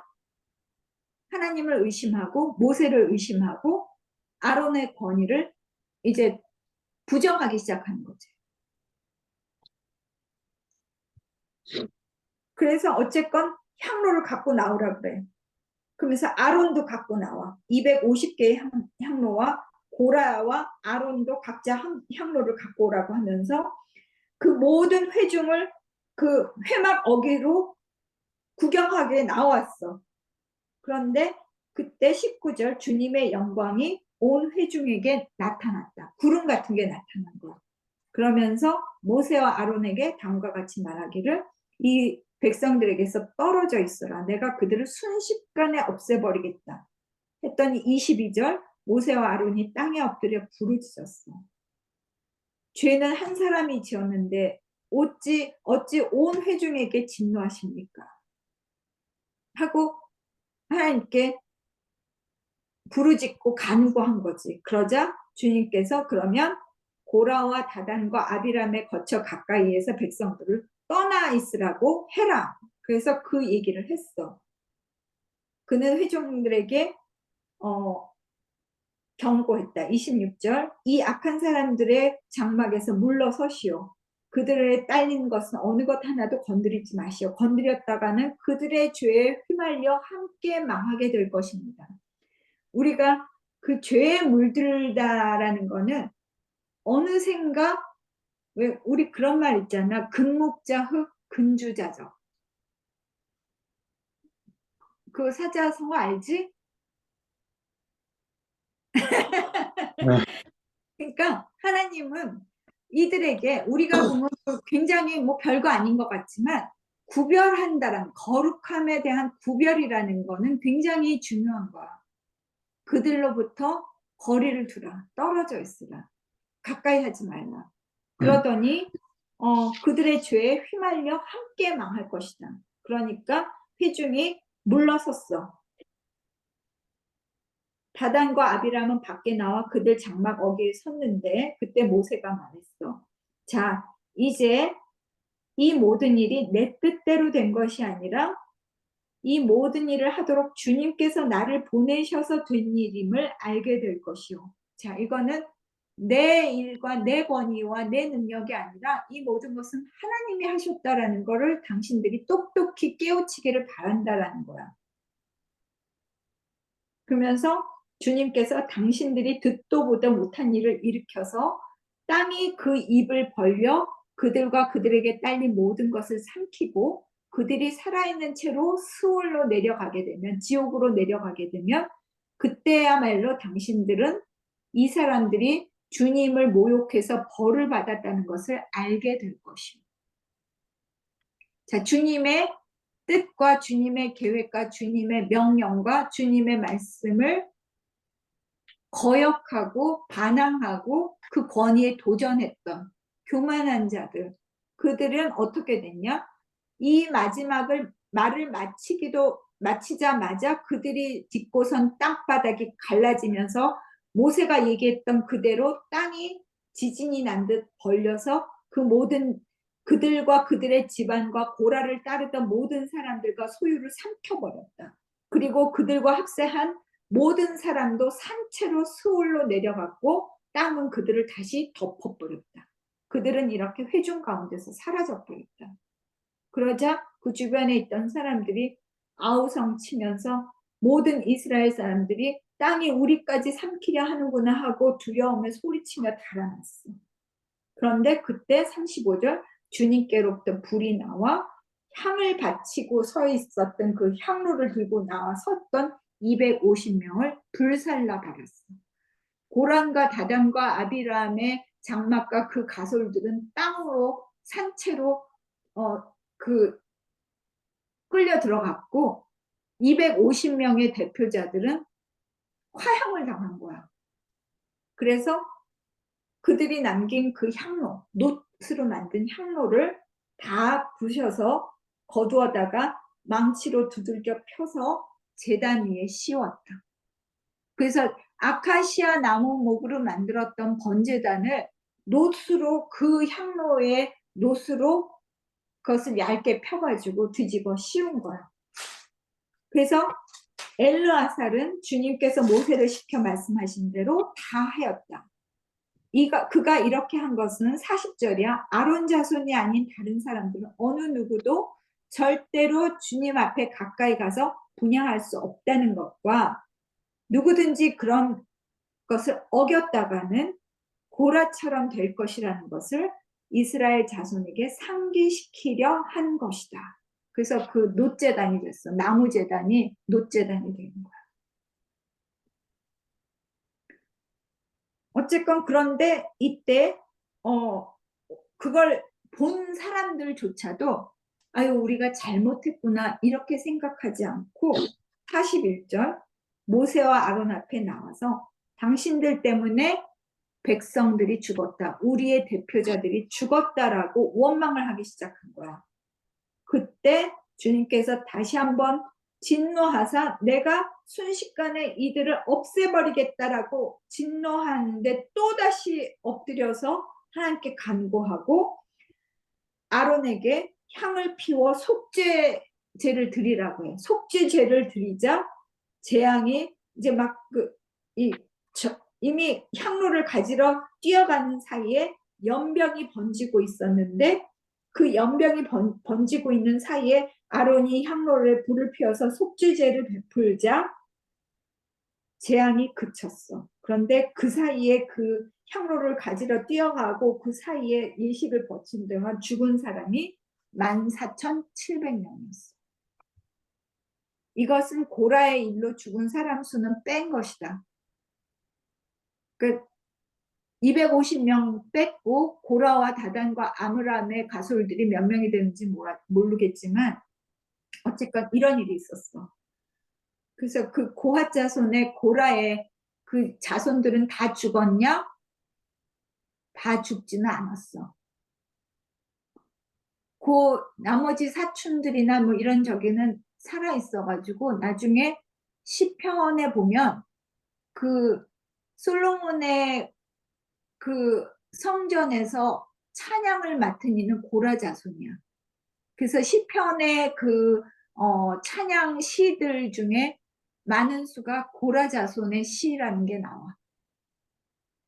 어쨌건 그런 고라와 다단과 아브람의 그 반역이 있었고, 그 다음에 17장은 아론의 지팡이. 자, 이러니까 안 되겠다. 하나님께서 지도자들을 하나씩 불러서 12개를 갖고 와라.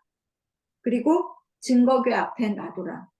그러면 내가 택하는 그 사람의 지팡이에서 싹이 돋아날 것이다. 그것을 보면 이제 더 이상 그 나를 거역하고 불평하는 이 이스라엘 자손의 이 불만을 내가 불평을 못하도록 하겠다라고 얘기했고, 지팡이들을 다 증거궤 앞에, 언약궤 앞에 갖다 놔. 그 다음날 가보니까 어떻게 됐어? 다른 사람의 지팡이는 아무것도 없었는데 아론의 지팡이에만 싹이 돋고 꽃이 피고 열매까지 맺혔어. 그래서 하나님께서는 내가 택한 사람과 내가 이 위임한 그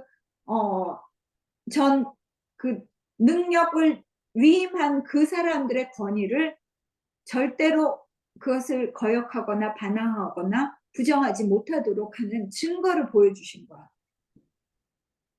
그래서 주님께서는 그 아론의 쌍난 지팡이를 증거궤 앞으로 도로 갖다 놓고 반역하는 사람들에게 표적이 되도록 잘 간직하여라.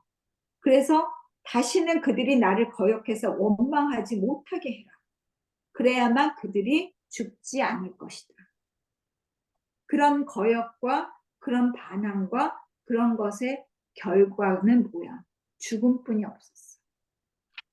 더 이상 생명의 길로 갈 수 없는 거야. 하나님이 약속하신 그 땅에 들어갈 수 없는 거야. 그래서 증거궤에 지금 그 성소에 있는 증거궤 안에는 뭐가 있어? 십계명으로 주신 2개의 돌판, 그 다음에 아론의 쌍난 지팡이, 또 뭐 있어?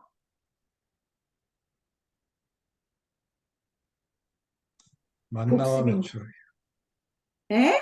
만나와 매출하기 아니지. 만나를 집어넣은 항아리. 항아리. 아, 항아리. 매출하, 큰일 날 뻔했네. 아, 자꾸 먹을 거 생각이 나네.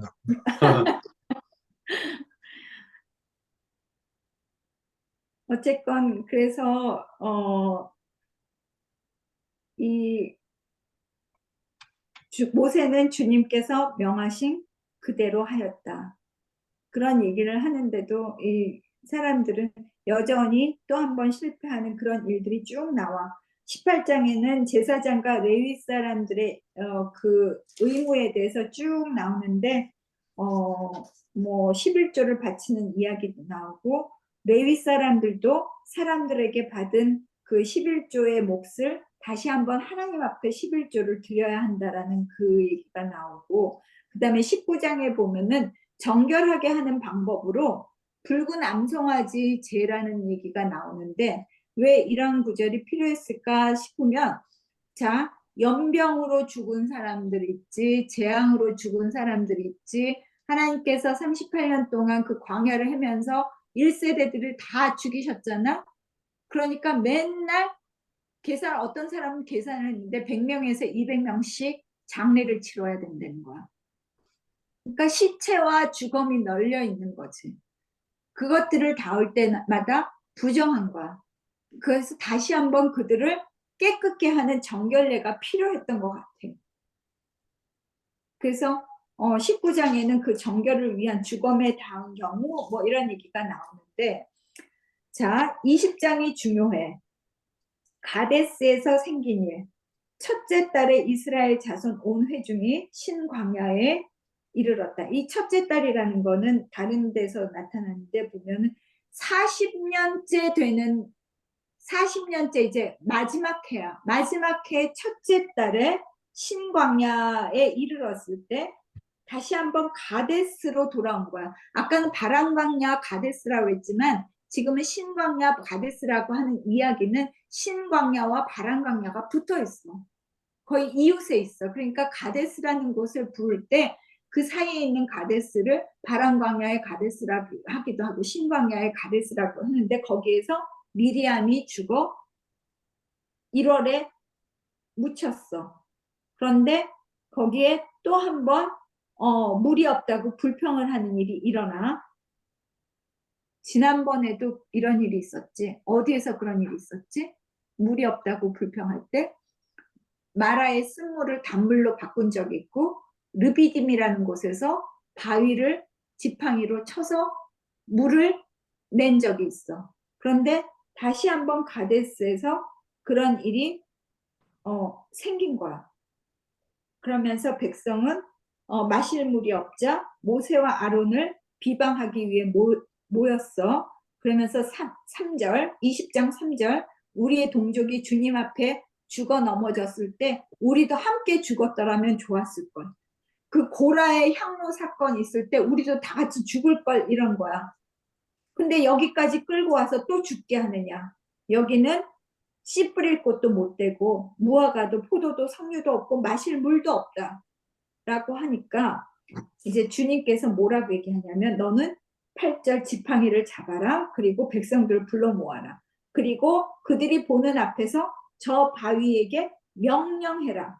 그러면 그 바위가 그 속에 있는 물을 밖으로 흘릴 것이다. 그래서 물을 내서 회중과 가축대가 마시게 해라.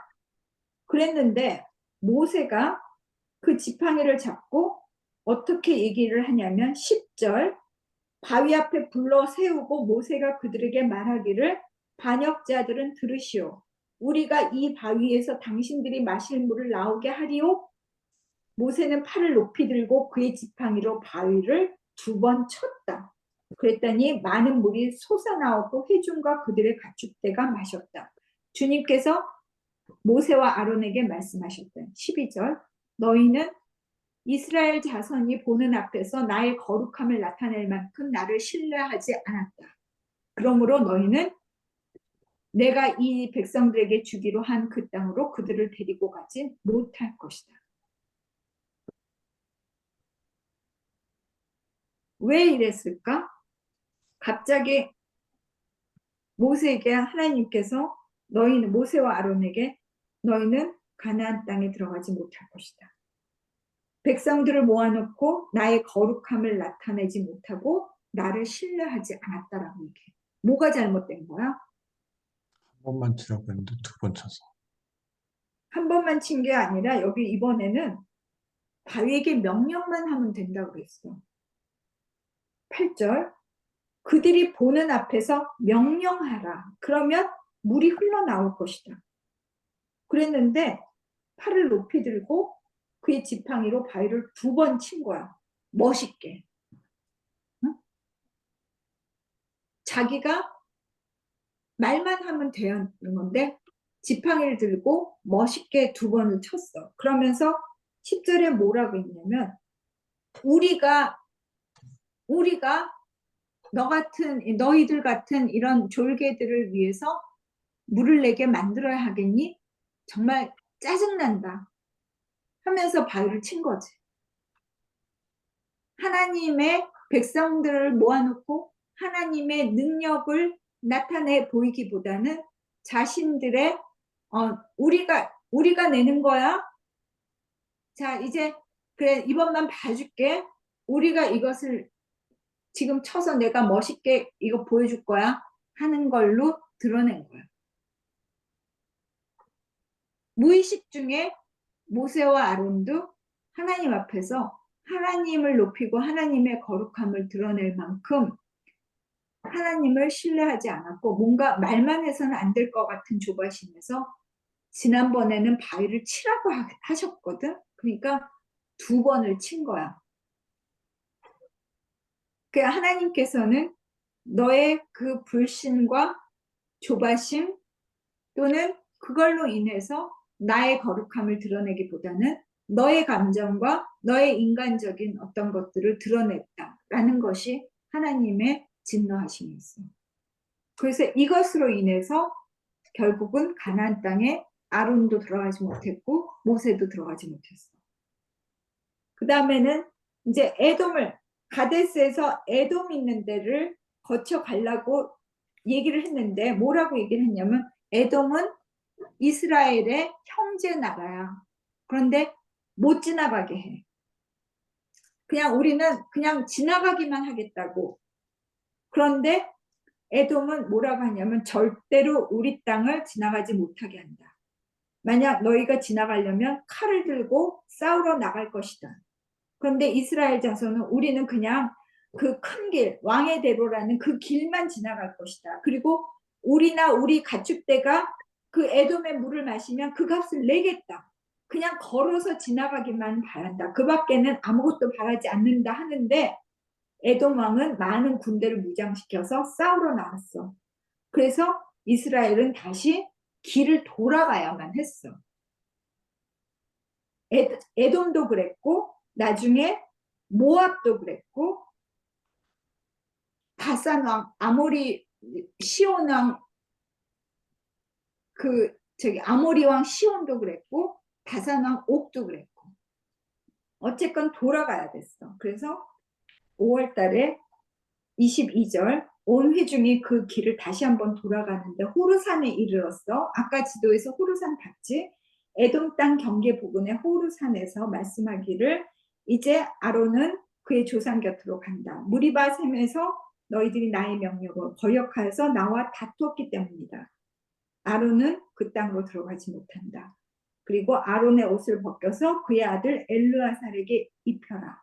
그리하여 모세는 주님께서 명하신 대로 했고, 그들은 온 회중이 보는 앞에서 호르산으로 올라갔는데 거기에서 아론은 죽었다. 모세와 엘르아살은 산에서 내려왔고 아론 죽음을 안 모든 이스라엘 사람들이 에도에서 30일을 애곡하였다. 여기까지 오늘 할게. 20장. 그래서 에돔 땅을 돌아가면서 아까 말했던 그 호르산에서 아론이 죽은, 거기까지 오늘의 말씀이야. 그래서 뭐 36장까지 있는데 20장까지밖에 안 했는데도 좀 지루할 만큼 이스라엘 백성은 끊임없이 하나님을 불신하고 원망하고 하나님의 명령을 경홀히 여겼어. 그래서 오늘도 내가 이것저것 생각하던 끝에 왜 하나님은 이렇게 어려운 광야 생활을 통해서 하나님이 이스라엘 백성이 무엇을 배우기를 원했을까? 그런 생각을 하던 중에 제일 큰 하나는 뭐였냐면 하나님을 두려워할 줄 알아야 한다는 거야. 하나님은 우리가 하나님을 두려워해서 하나님을 경외하고 하나님의 명령과 하나님의 언약을 신뢰하고 그것을 따르고 순종하기를 바라는 게 하나님의 뜻이야. 그런데 하나님을 두려워하지 않는 인류는 지금까지 역사상 하나님을 두려워하지 않는 쪽으로 성장해 왔어. 더 이상 인간의 지식과 인간의 정보와 문명을 계속 발전해 나가면 하나님이 필요치도 않고 하나님이 두렵지도 않아. 우리는 계속 과학은 발전할 것이고 기술은 늘어날 것이고 인류의 찬란한 문명은 빛날 것이라고 믿고 하나님을 두려워하지 않아. 그러나 우리는 우리 가족들은 하나님을 두려워하는 그런 그 마음을 품기를 바래. 하나님이 두렵다면 우리가 삶을 살아가는 동안 내 마음껏 내 생각이 치닫는 대로 내가 마음 먹은 대로 옛날에 보면은 뭐 아버지가 뭐 젊음을 뭐 누리라고 했던가 뭐 그런 생각하는 대로 살아라 뭐 원하는 대로 살아라 하는데 우리는 그것이 우리의 삶의 목표가 아니야. 하나님을 두려워하며 하나님이 뜻하시고 하나님이 원하시는 게 무엇일까를 늘 생각하면서 살아야 한다라는 게 이 민수기의 여러 번의 실패와 하나님의 진노하심을 통해서 우리가 배워야 할 가치가 아닐까, 교훈이 아닐까 그렇게 생각해. 오늘도 수고가 많았어. 황현동우 괜찮았어요? 네, 아유, 저기 보조 저희가 너무 잘했어. 역할이 아주. 아, 조교하기 네. 힘들어. 그 강사가 강의 잘하시니까 조교가 그 정도는 해야지. 네, 아유, 감사합니다. 오늘도 질문 없지? 질문 질문. 우리 현진이가 질문 있나 보다. 하나 있어요. 음. 모세와 아론은 왜 못 들어간다고 했죠? 그러니까 너네도 죄를 지었다 뭐 이렇게 얘기했는데. 그렇지. 그게 죄지. 하나님의 그 무리바 셈에서 모세와 아론 둘이 이 10절에 보면은 온 백성을 바위 앞에 불러 모았어. 그리고 그들에게 말하는데 우리가 이 바위 앞에서 당신들이 마실 물을 나오게 하리요? 라는 거는 우리가 이 너희한테까지 지금 너희한테 물을 줘야 되겠니? 이런 말이잖아. 우리가 너에게 물 줘야 되겠니? 이거는 그러면서 바위를 쳐서 물을 내게 한 거야. 이거는 하나님이 너희에게 베푸는 물이다라는 것이 아니라 우리가 베푼 물이라는 그런 것도 담고 있는 거야. 그러다 보니까 그냥 하나님께서 하신 말씀 그대로 저 바위, 그들이 보는 앞에서 바위에게 명령하여라. 그러면 물이 흘러나올 것이다 했는데 모세와 아론은 인간적인 것들을 드러낸 거야. 하나님의 것을 드러낸 것이 아니라 인간적인 것을 드러냄으로 인해서 하나님 앞에 죄를 짓게 되는 거지. 아니 뭐 그 정도 가지고 그렇게 그 대단한 모세 같은 인물을 그렇게 사랑하시고 그렇게 얼굴 보고 맞대고 그러셨던 분이 어떻게 그거 하나 가지고 그렇게 화를 내실까? 그렇게 우리는 생각되지만 많이 사랑한 자에게 많이 묻는 게 하나님의 법칙이라는 것을 내가 인생살이 동안 느끼는 바야. 우리는 하나님께서 많이 사랑하는 자들에 속해. 많은 은혜를 받은 자들이기 때문에 우리에게 하나님께서 이렇게 모세와 같은 그 엄중한 잣대를 우리한테 들이대실 거야. 그거를 두려워하면서 살자. 네. 수고했어. 다음번에 너무 고생했습니다. 목도 아프신데. 아니야. 안녕. 잘 네. 자. 아유, 언제 감사합니다. 퇴근하나. 아유. 저 1시간만 하고 퇴근할게요. 네. 음. 감사합니다.